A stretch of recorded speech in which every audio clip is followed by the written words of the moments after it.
ऊसबिलाच्या संदर्भात शेतकरी आक्रमक होऊन आता या कार्यालयाकडे म्हणजे माझ्या कार्यालयामध्ये 1 तास झालं. सुहास पाटील सर आहेत, दीपक भोसले सर आहेत, अनेक शेतकरी आहेत. त्यांचं म्हणणं आहे की पेमेंटला उशीर का होतो आणि आपण कधी करणार आहात, फोन लावा आणि आम्हाला सांगू द्या. काय नाही काय हां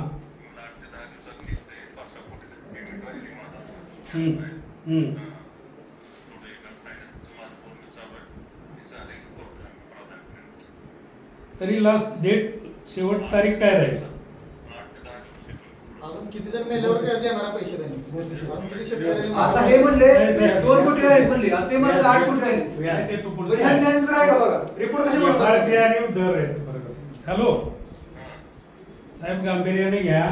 शेतकऱ्यांची परिस्थिती खूप वाईट आहे. साहेब 10 दिवसात पैसे त्यांनी नाही दिलं मी तर स्वतः- तुम्हाला कापड काढून तुम्हाला सोडणार नाही तुम्हाला मी स्वतः असं. हा घेतो. हो सर, एक कशाला बोलताय, कोणाला बोलणार राहू द्या चला. आम्ही व्याजाने राहू पैसे दे, देत नाही का? हा. कोणाला दवाखान्यात नेण्यासाठी आणि वेळेसाठी पैसे मिळवले पाहिजे. बोला तर तुम्ही. हॅलो, हा साहेब, मी सुहास पाटील सर बोलतोय. हा, काय झालंय की आरणचे माझ्या बरोबर आता जवळजवळ 25 शेतकरी माझ्या बरोबर आहेत. हा, तर आता मी तुम्हाला पर्याय घातला काढतो. तुम्ही 10 दिवसांनी सगळ्या शेतकऱ्यांचे बिल देणार आहे, त्याच्या बाबतीत आम्ही थोडस 10 दिवस वेटिंग करू. पण आज माझ्या बरोबर जी 25 शेतकरी आलेत यांची बिल तुम्हाला उद्या पेड करावं लागतील. नाही साहेब, 10 दिवस तुम्ही बाकीच्या सगळ्या शेतकऱ्यांना द्या, पण आमच्या बरोबर ज्या तुम्हाला भांडायला जे शेतकरी आले त्यांची बिल तरी माझ्या बरोबरच्या सगळ्या ऊस उत्पादक शेतकऱ्यांना दिली पाहिजेत.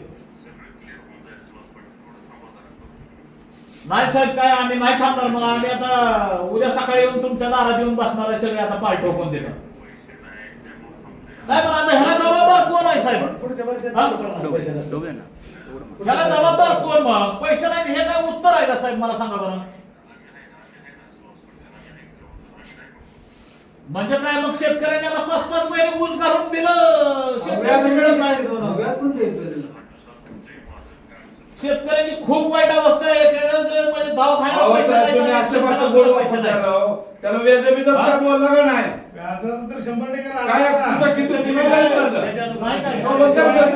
त्याला काय तुम्ही बी बोलला?